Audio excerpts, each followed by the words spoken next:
अस्सलाम वालेकुम everyone, this is Umme Hani and you are watching Zaib FM digital Islamabad. उम्मीद करती हूँ आप सब खैरियत से होंगे। जैसा कि आप जानते हैं कि इस प्लेटफॉर्म पे हम बात करते हैं कुछ मीडिया और सोशल रिलेटेड इश्यूज़ के बारे में। आज भी हम आपके लिए एक ऐसा ही इंफॉर्मेटिव टॉपिक लेके आए हैं जिसका ताल्लुक मेरे से या आपसे नहीं है, बल्कि इस सोसाइटी की हर एक तबके से है। हम बेसिकली आज बात करने जा रहे हैं इन्फ्लुएंसर कल्चर के ऊपर।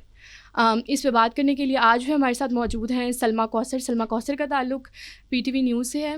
अस्सलाम वालेकुम सलमा, कैसी हैं? वालेकुम अस्सलाम, मैं बिल्कुल ठीक हूँ अल्हम्दुलिल्लाह। Thank you so much for inviting me. Thank you so much for being here Salma. अच्छा, आज हम लोग बात करने जा रहे हैं इन्फ्लुएंसर कल्चर के ऊपर। जैसे कि आप पहले इसको थोड़ा सा एक्सप्लेन कर दें कि व्हाट इज़ इन्फ्लुएंसर कल्चर और क्या कंटेंट क्रिएटर्स होते कौन है? अच्छा, वैसे तो जेन ज़ी से बेहतर कोई नहीं समझता होगा कि ये कंटेंट क्रिएटर्स कौन होते हैं और ये इन्फ्लुएंसर कल्चर क्या होता है, बट फिर भी थोड़ा सा इस पे बात कर लेते हैं। हर वो बंदा जो किसी ना किसी डिजिटल प्लेटफॉर्म पे मौजूद है, it can be Facebook, Instagram, TikTok, उसको हम अगर उसकी अच्छी फ़ैन फॉलोइंग है तो हम उसको इन्फ्लुएंसर कंसिडर करते हैं। अच्छा, कल्चर जो होता है, वैसे तो एक कल्चर जो हम कैरी करते आए हैं हमेशा से, एक तो वो कल्चर है। फिर हमारी कुछ वैल्यूज़ आ जाती हैं ख़ानदानी, बीइंग मुस्लिम हमारे कुछ अक़दार हैं, हम उनको फॉलो करते हैं। कुछ ऐसी रवायात हैं जो हमने इस सोसाइटी से इनहेरिट की हैं। लेकिन डिजिटल कल्चर जो है ये तब हमारे अंदर सरायत करना शुरू हुआ, हमारी सोसाइटी में, हमारे लोगों में, इंसानों में, जब से सोशल मीडिया का बूम आया। फ़ेसबुक आज से चंद साल पहले देखें कितने लोग इस्तेमाल करते थे, इसके बारे में पता भी नहीं था। इनफैक्ट जो मुझे याद पड़ता है 2010 तक बहुत ज़्यादा लोग नहीं जानते थे फ़ेसबुक के बारे में। स्पेसिफ़िकली पाकिस्तान की बात कर रही हूँ, दुनिया तो हमसे बहुत आगे थी पहले भी, वेस्टर्न वर्ल्ड की अगर बात करें। फिर उसके बाद फ़ेसबुक के बाद इंस्टाग्राम की तरफ लोग बढ़े। फिर आपको याद होगा टिकटॉक से पहले एक और इसी तरह की ऐप होती थी डब स्मैश। फिर उसके बाद टिकटॉक आया। अब इस पे जो लोग अच्छी फॉलोइंग रखते हैं अपने any type of specific content की वजह से, वो फूड ब्लॉगर्स हो सकते हैं, वो फैशन इन्फ्लुएंसर्स हो सकते हैं, वो सिर्फ वॉक टॉक करने वाले लोग भी हो सकते हैं, लेकिन एक दुनिया उनको फॉलो करती है, मिलियंस में उनके फॉलोअर्स होते हैं। वो जो करते हैं हम उसको फॉलो करते हैं, प्रैक्टिकली भी फॉलो करते हैं, not just on social media. तो वो कल्चर होता है जिसको हम पिक कर रहे होते हैं, चाहते या ना चाहते। फ़र्ज़ करें कि एक ब्लॉगर अगर कहता है कि इस स्पेसिफ़िक रेस्टोरेंट की बिरयानी बहुत अच्छी है, हम वो, क्योंकि हमें बिरयानी खाना पसंद है, हम उस स्पेसिफ़िक रेस्टोरेंट पे जाएंगे पर्टिकुलर जगह पे सिर्फ बिरयानी खाने के लिए।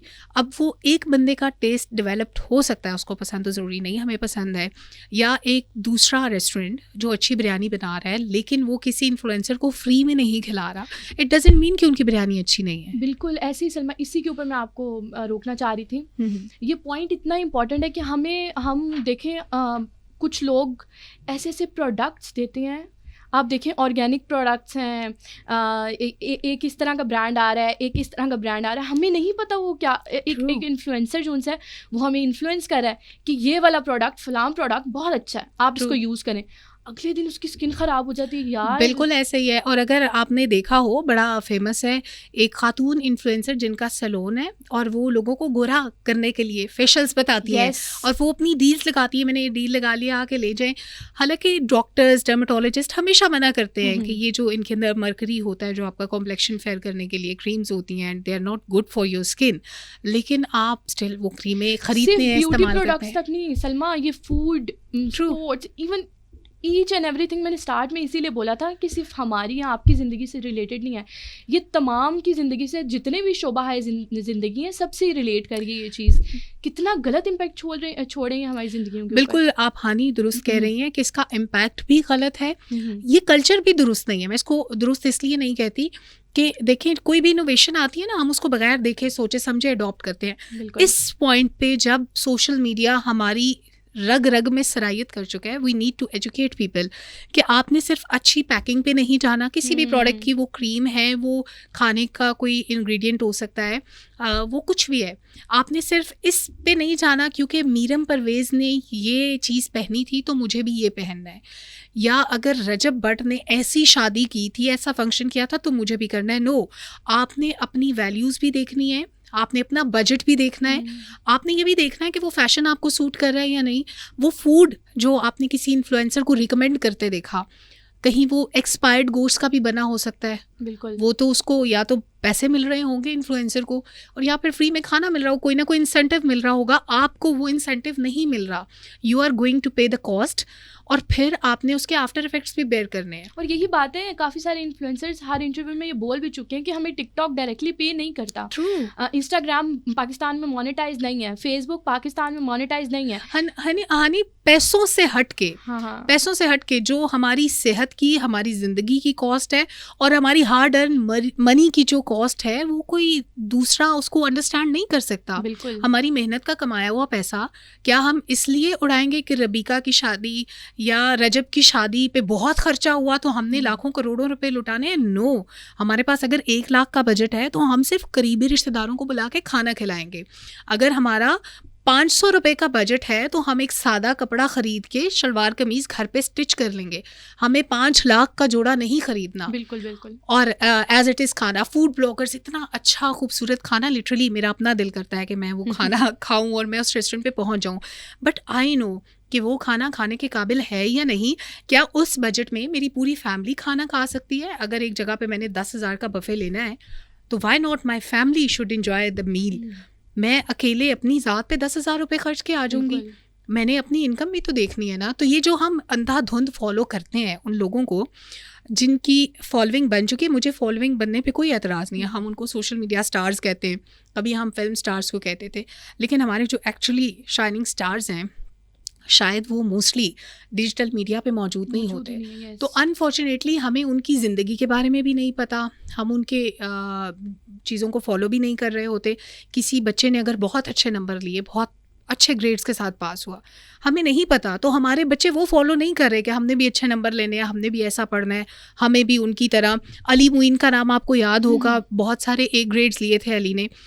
तो ये सिर्फ एक केस है, और कितने लोग फेमस हुए इस बिना पे कि उन्होंने अच्छे मार्क्स लिए, उनको अच्छे स्कॉलरशिप्स मिले। अब मैं यही सलमा बात करना चाह रही हूँ, इसी बड़े इन्फ्लुएंसर्स पे बात नहीं रहेगी जिनके मिलियन में फॉलोअर्स हैं। अब ये हमारे छोटे छोटे व्हाट्सएप स्टेटसेस पे भी बात आ गया।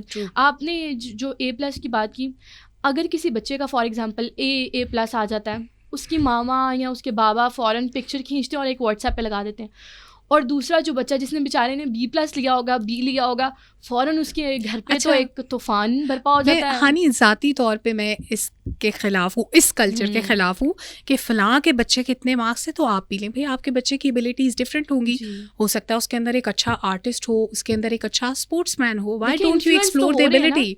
हाँ, इन्फ्लुएंस हो रहे हैं और ये नहीं होना चाहिए। मैं बार बार इस इन्फ्लुएंस को गलत कहती हूँ, दिखावे का कल्चर। बिल्कुल। फिर ये जो इन्फ्लुएंसर का कल्चर है, ये बेसिकली इसमें दिखावा भी बहुत ज़्यादा है। आपको जितनी सेटल्ड ऑर्गेनाइज्ड लाइफ नज़र आती है सोशल मीडिया इन्फ्लुएंसर्स की, जो बाजियाँ अपना सजा समरा घर दिखा रही होती हैं, उनके घर में बच्चे भी होते हैं, वो खाना पीना इधर उधर फेंकते हैं, खिलौने उनके बिखरे होते हैं, ये सब घरों में होता है।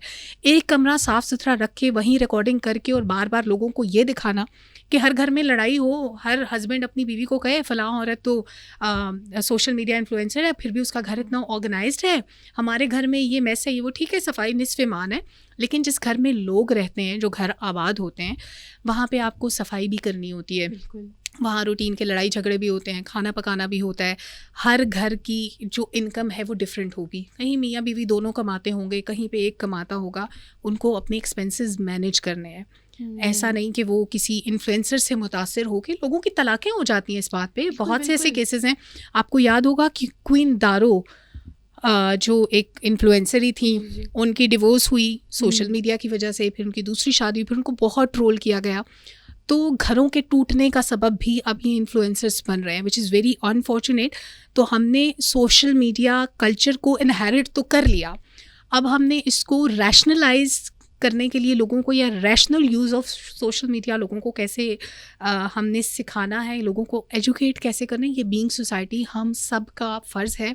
हमारे जो अहले फ़िक्र व दानिश हैं, जो लोग शऊर रखते हैं, उनको चाहिए कि वो अपने प्लेटफॉर्म्स पे बात करें। उनको भी सुनने वाले लोगों की तादाद शायद नाच गाना करने वालों से कम हो, लेकिन सुनते हैं। नाच गाने पे बात नहीं रहेगी सलमा, मैं आपको इसी तरफ लाना चाह रही थी।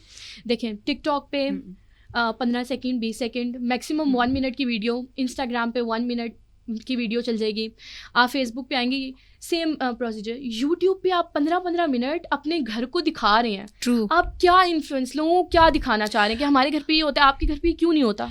अच्छा, आप जितना मर्जी टाइम दिखाएं, आप और मैं गुफ्तगू कर रहे हैं ना, दो लोग, अगर कोई दो बहनें या दो बहन भाई या दो भाई गुफ्तगू कर रहे हैं, समझ में आता है। अब घर की हर एक्टिविटी दिखाने लायक नहीं हो सकती और आपकी पर्सनल लाइफ को पब्लिक नहीं होना चाहिए। एक तो मुझे इस पे भी एतराज़ है। फिर हानि, बहुत से मसाइल ऐसे हैं जो मैं एक दो पॉइंट्स तो मैंने मिस कर दिए, मैं भूल गई। आई विल ट्राई कि मुझे याद आए तो मैं दोबारा उस पर भी बात करूं। लेकिन जो डिजिटल इन्फ्लुएंसर्स हैं, ये डिसाइड नहीं कर सकते कि पाकिस्तान कैसा माशरा है, हम कैसे लोग हैं, हमारा माशरा कैसा है। उसको प्रोमोट करने के लिए कंटेंट कहाँ है, हमारे बच्चे क्या सीखेंगे। हमारे घरों में बच्चों के लिए कार्टून किधर है? उर्दू कार्टून आप जितने घरों में दिखाते हैं, ये तो हमारा पड़ोसी मुल्क बना रहा होता है। पाकिस्तान में उर्दू कार्टून क्यों नहीं है? हमारे बच्चे ये आत्मा और ये सब अल्फाज कहाँ से सीखते हैं? इनको अपने मज़हब के बजाय ये भगवान और ये चीज़ें क्यों पता होती हैं? क्योंकि हमारे यहाँ इस पे काम ही नहीं हो रहा। हमारा बच्चा क्या सीखेगा, उसके खेलने की एक्टिविटीज़ क्या होंगी। फिर कुछ बच्चों को, जो स्पेशल बच्चे होते हैं, उनको एजुकेट करने के लिए हमारे पास कोई प्रोग्राम नहीं है, कोई प्लान नहीं है। तो हम ये क्या, किस ख़याली दुनिया में रहते हैं कि हमने कभी किसी को फॉलो कर लिया, कभी किसी को। बहुत से नाम मैं कोशिश कर रही हूँ रिकॉल करने की, क्योंकि मैं बहुत ज़्यादा लोगों को फॉलो नहीं करती। डांस हमारा कल्चर नहीं है, हमारा रिलीजियसली भी, और अगर आप सोशली भी देखें तो हमारे कल्चर का हिस्सा नहीं है।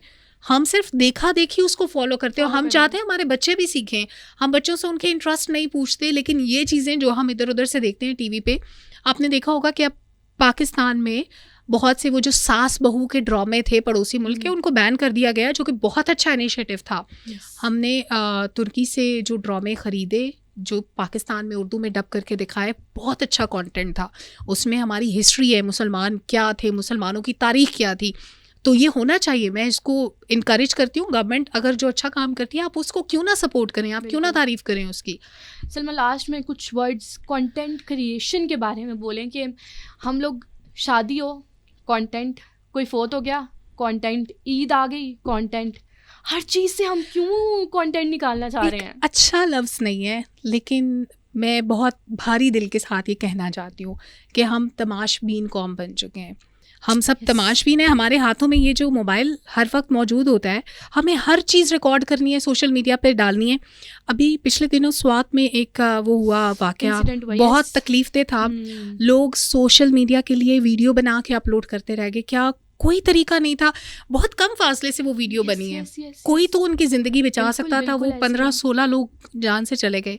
हम सिर्फ तमाशा देखते हैं, हम अपने लिए मजाक की चीज़ ढूंढते हैं, हम अपने लिए कोई कंटेंट बना रहे होते हैं। हर चीज़ मौका नहीं होता, हर मौका अवेल करने को नहीं होता। कहीं पे आपकी इंसानियत का इम्तिहान होता है, कहीं पे आपकी नेकी का इम्तिहान होता है। ये आपका और अल्लाह ताला का मामला है, ठीक है, लेकिन आप दूसरों को तरगीब तो दे सकते हैं अच्छा काम करने की।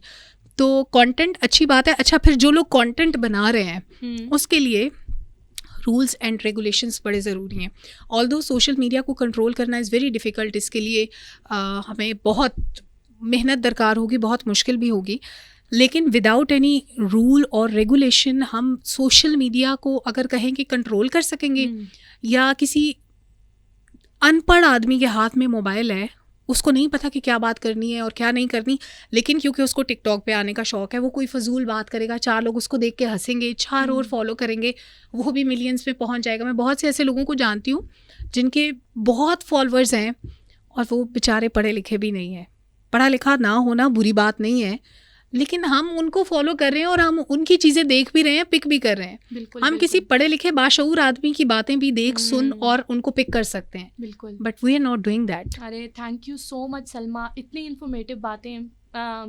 उम्मीद करती हूँ कि इससे हमारी ऑडियंस ने कुछ सीखा होगा। यस, यहीं पर अपनी गुफ्तगू को एंड इस अल्फाज पे करूँगी मैं कि डोंट जज a book with its cover. Please आप लोगों को ये समझने की बहुत ज़रूरत है। एट द एंड मैं आपसे रिक्वेस्ट करती हूँ कि please subscribe our YouTube channel which is Zaib FM digital Islamabad, and do follow our pages Instagram and Facebook pages, वो भी इसी नाम से हैं, ज़ैब FM डिजिटल इस्लामाबाद। अल्लाह हाफ़िज़, साइनिंग ऑफ।